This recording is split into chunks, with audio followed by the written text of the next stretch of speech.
6 of us went fishing. Only 5 of us returned. It was a little overcast, but it was still a beautiful summer day.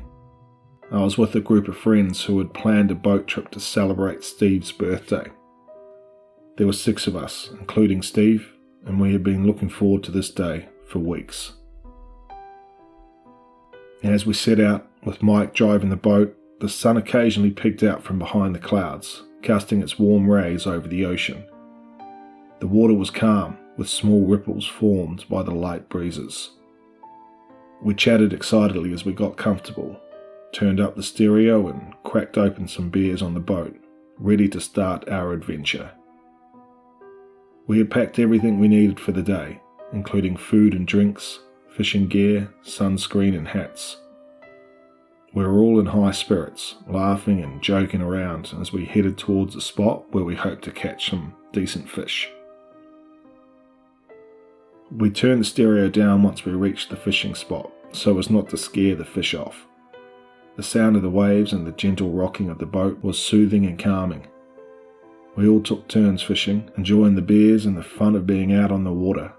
Mike and Steve even took a quick dip in the cool water, enjoying the refreshing feeling. Around 4 p.m, I thought we should start planning our return trip. "Hey Mike, you happy to take us back in soon?" I asked, knowing full well he was the only one with the boat license. "Yeah, I'm good. Give me 5 minutes to finish this beer off and I'll bring my line in," he replied. I nodded, then turned my attention to the stereo. I had noticed the music stopped and there was just some strange static coming through the speakers. I wasn't sure how long it had been like this. We had been a bit loud, laughing and carrying on quite boisterously, so I didn't think too much of it. I figured it was just a temporary glitch and I just turned it off. Mike finished up his beer and pulled his line in, then made sure everyone else had done the same. "Hey, Matt, can you take my rod for me? I'll get the boat started up and we can get out of here." "No problems," I said as I grabbed his rod from him. Mike headed into the cockpit as I started to dismantle the rod.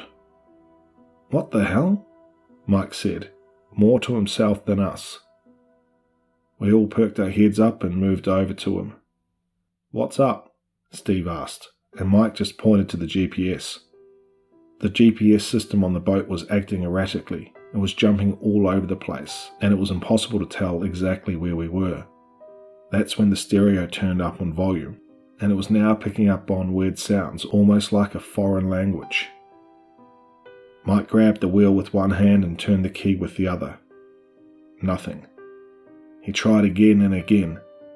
Not even a click. The boat's engine was dead, and we were just floating in the water. We tried to rationalize what was happening, thinking that maybe it was just a product of our imagination, or that we were just tired from the day's activities. However, deep down, we all knew that something wasn't right. Suddenly, a bright light appeared in the sky, hovering above the boat. It was so bright that we had to shield our eyes. We watched in disbelief as the light grew brighter, and a massive UFO appeared, descending towards us. A beam of light from the UFO enveloped the boat, and we found ourselves being lifted into the air, paralyzed with fear. The strange occurrences we had experienced earlier suddenly made sense. We were being abducted by aliens. As the UFO lifted us off the boat, we were completely helpless. We felt as if we were floating in space, with nothing to hold on to, and no control over what was happening to us. We were beamed on board the craft, and as we were brought inside, we saw strange beings with large black eyes and long, spindly limbs. They then subjected us to a series of medical exams and experiments that seemed to last for hours. The aliens poked and prodded at us, examining every inch of our bodies. We felt like we were nothing more than lab rats, helpless and alone. We couldn't communicate with the beings, and they showed no signs of understanding our language or our distress. The examinations were terrifying and invasive, and we could feel ourselves being tested in ways we couldn't even imagine. It was as if they were trying to learn everything they could about us. The experience was traumatic, and we were paralysed, not only with fear, but chemically, unable to do anything to stop what was happening. We couldn't scream, couldn't move. The only thing we could do was shed tears, and that we did. The pain and terror that we felt during the abduction was unbearable, but what the aliens did to Steve was beyond our worst nightmare. They singled him out, and we could only watch helplessly as they subjected him to the most unspeakable torture. First, they peeled his skin off his entire body, leaving him raw and exposed. We could see the horror on his face as he realized what was happening to him. It was as if he was being flayed alive, and he couldn't even scream from the excruciating pain. Then the aliens inserted long needles into his exposed muscles, causing him to convulse and writhe in agony. It was unbearable to watch, and we could only imagine the torture he was going through. We could see the tears streaming down his face and the look of sheer terror in his eyes. It was clear that he was suffering in ways that we couldn't even begin to comprehend. We were completely helpless to do anything, and we couldn't even offer Steve any comfort or words of encouragement. It was as if we were all trapped in a nightmare, unable to wake up and escape from the horror that was unfolding before our eyes. As the days passed, we lost track of time, and we began to feel like we would never see our homes again. The aliens continued to study us, testing our physical and mental limits. We felt like we were being pushed to our breaking point, and we weren't even sure if we would ever make it back to Earth. Then, one day, we woke up on the boat, dazed and disoriented. Initially, we couldn't move, couldn't speak. But slowly we regained control over our bodies again, and we all burst into tears, seeking comfort from one another after the torment we had just endured. Was it even real? Was it a dream? A hallucination?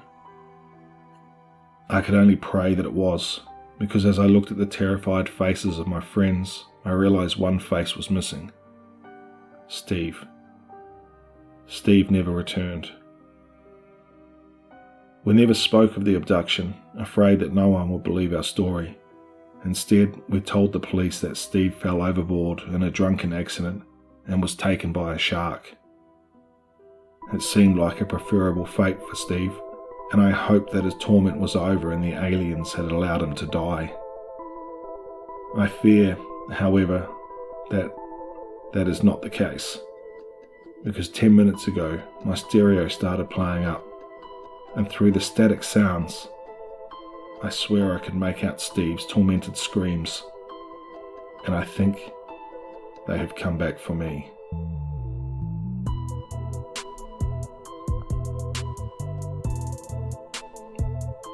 That was an original horror story by yours truly, One More Nightmare. If you're new here, please consider subscribing, and as always, stay tuned for One More Nightmare.